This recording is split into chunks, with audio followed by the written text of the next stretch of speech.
The F1 calendar is an ever-evolving monster, with new tracks joining as old ones leave.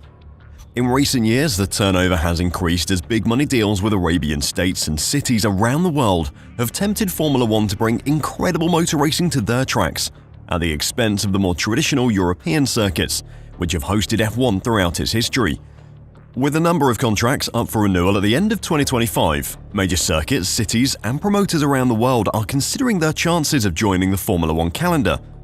Today, I'll check out two countries in particular that are preparing big money bids to bring Formula One to their shores in the very near future, so don't go anywhere.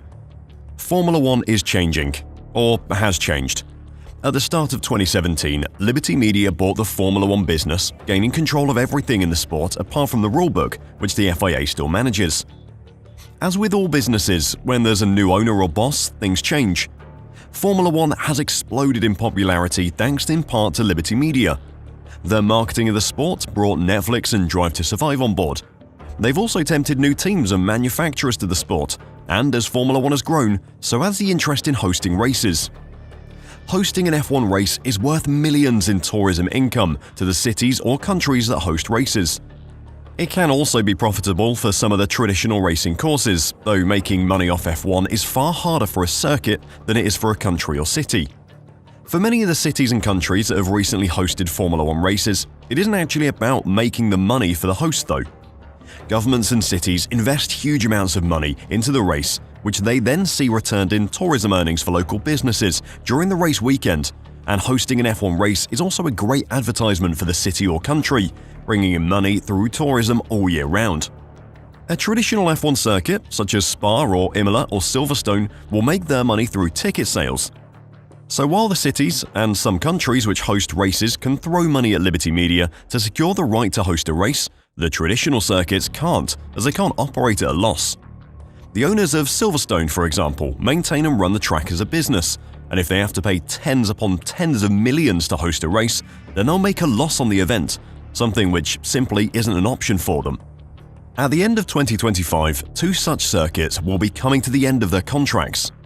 The Belgian Grand Prix held at Spa-Francorchamps and the Emilia-Romagna Grand Prix held at Imola do not have contracts to continue hosting their respective races past 2025.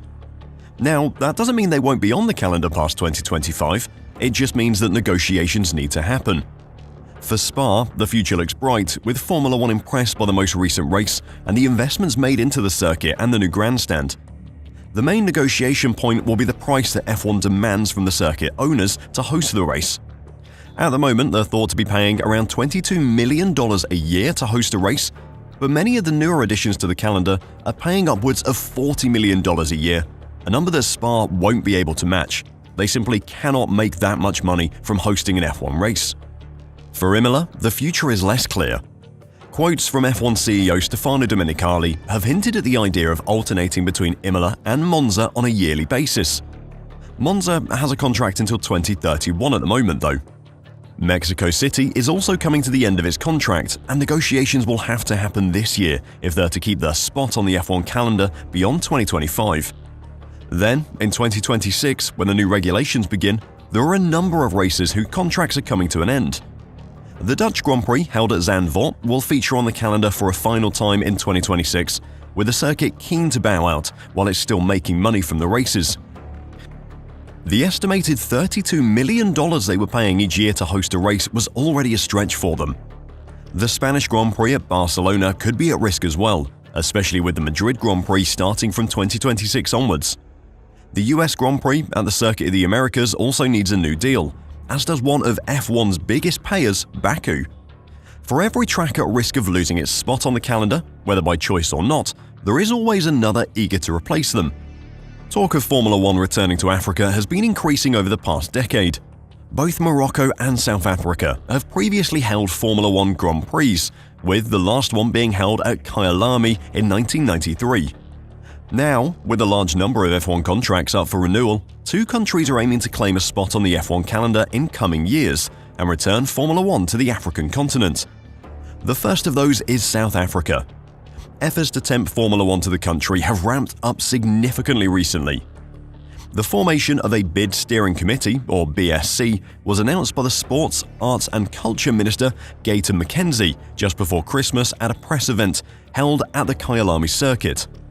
He explained there are 3 potential locations being looked at for a return to the country. Kyalami, near Johannesburg, which hosted the South African Grand Prix 21 times, is looking at returning to the calendar by making the necessary upgrades to bring the circuit up to FIA Grade 1 status, with the track currently sitting at Grade 2 listing. For a long time, Kyalami was thought to be the only serious potential site, but the BSC are apparently weighing up 3 options for their official bid for an F1 race.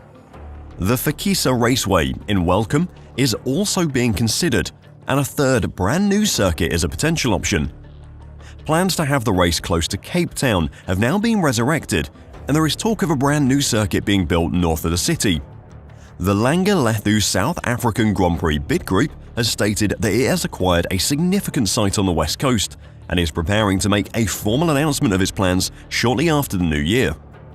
The statement was very short on details, but the Langalethu Group has revealed that it will construct a Grade 1 FIA spec, state-of-the-art Grand Prix racetrack with the Table Mountain and Robben Island as a backdrop.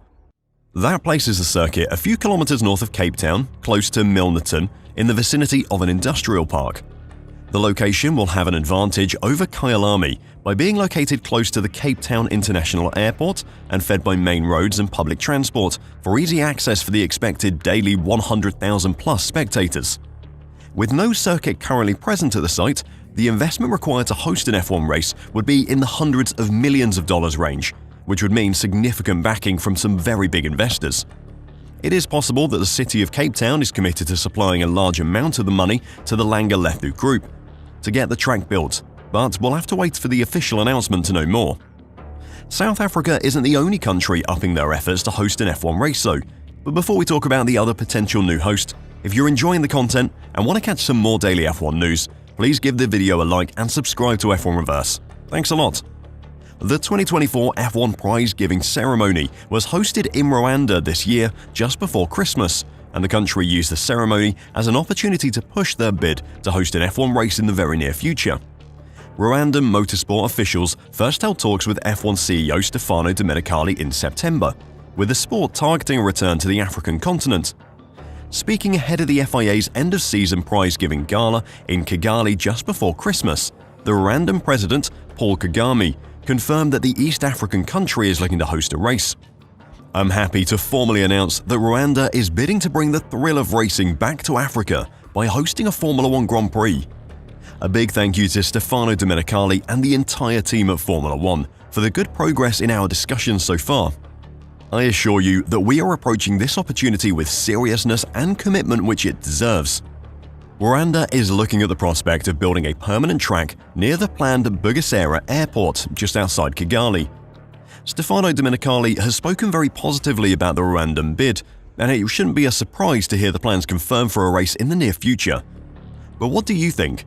Does a South African or Rwandan race excite you? Or is there somewhere else that you want to see on the calendar? Let me know your thoughts in the comments down below, and if you want to support the channel, then make sure to check out our merch store at f1reverse.com to get yourself some sweet F1-inspired gear. Until next time, drive safe and bye for now.